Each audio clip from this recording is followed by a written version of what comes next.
নমস্কার সবাইকে। আপনারা দেখছেন রিয়েল ওয়ার্ল্ড ফাইল। আজকে আবারও নিয়ে চলে আসলাম একটি ইনফরমেটিভ ভিডিও।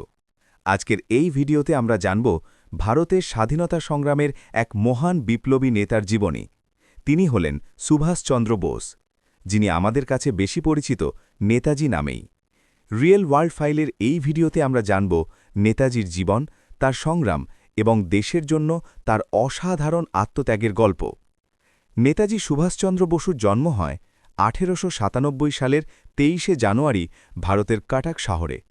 তার বাবা জানকীনাথ বোস ছিলেন একজন বিখ্যাত আইনজীবী, আর তার মা প্রভাবতী দেবী ছিলেন অত্যন্ত স্নেহময়ী এবং ধর্মপরায়ণ নারী। ছোটবেলা থেকেই সুভাষচন্দ্র ছিলেন খুবই মেধাবী, সাহসী এবং শৃঙ্খলাপরায়ণ। রিয়েল ওয়ার্ল্ড ফাইলের দর্শকদের জন্য একটা মজার তথ্য বলি। ছোটবেলায় থেকেই তার মধ্যে দেশের জন্য কিছু করার প্রবল ইচ্ছা ছিল। তার পড়াশোনা শুরু হয় কাটাকের স্কুলে।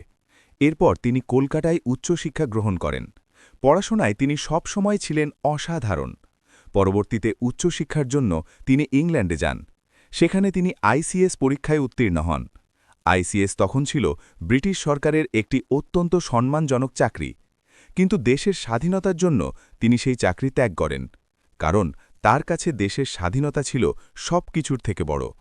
রিয়েল ওয়ার্ল্ড ফাইলের এই গল্প আমাদের শেখায় একজন সত্যিকারের দেশপ্রেমিক নিজের স্বার্থের আগে দেশকে রাখেন। দেশে ফিরে তিনি যোগ দেন স্বাধীনতা আন্দোলনে।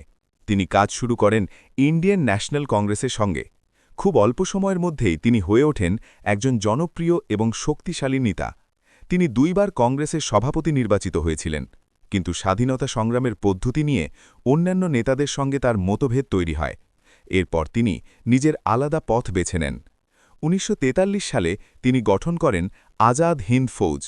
এই বাহিনীর লক্ষ্য ছিল সশস্ত্র সংগ্রামের মাধ্যমে ভারতকে স্বাধীন করা। নেতাজির একটি বিখ্যাত স্লোগান ছিল, তোমরা আমাকে রক্ত দাও, আমি তোমাদের স্বাধীনতা দেব। এই আহ্বান হাজার হাজার যুবককে স্বাধীনতার লড়াইয়ে ঝাঁপিয়ে পড়তে অনুপ্রাণিত করেছিল। রিয়েল ওয়ার্ল্ড ফাইলের এই ইতিহাস আমাদের মনে করিয়ে দেয়, স্বাধীনতা কখনোই সহজে আসে না। এর জন্য প্রয়োজন সাহস, ত্যাগ এবং অদম্য ইচ্ছাশক্তি। ১৯৪৫ সালে একটি বিমান দুর্ঘটনায় নেতাজির মৃত্যুর খবর প্রকাশিত হয়। তবে আজও অনেকের মতে তার মৃত্যুর রহস্য পুরোপুরি পরিষ্কার নয়। এই রহস্য আজও ইতিহাসের একটি বড় প্রশ্ন হয়ে রয়েছে। কিন্তু একটি বিষয় একদম নিশ্চিত, সুভাষচন্দ্র বোস শুধু ইতিহাসের একটি নাম নয়, তিনি আজও কোটি ভারতবাসীর হৃদয়ে সাহস এবং দেশপ্রেমের এক অমর প্রতীক। আর রিয়েল ওয়ার্ল্ড ফাইলে আমরা সবসময় এমনই বাস্তব ইতিহাস আপনাদের সামনে তুলে ধরার চেষ্টা করি।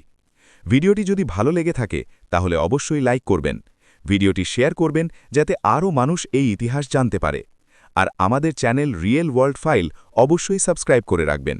কমেন্ট করে জানাবেন নেতাজি সম্পর্কে আপনার মতামত। ধন্যবাদ সবাইকে। আবার দেখা হবে রিয়েল ওয়ার্ল্ড ফাইলের পরবর্তী ভিডিওতে।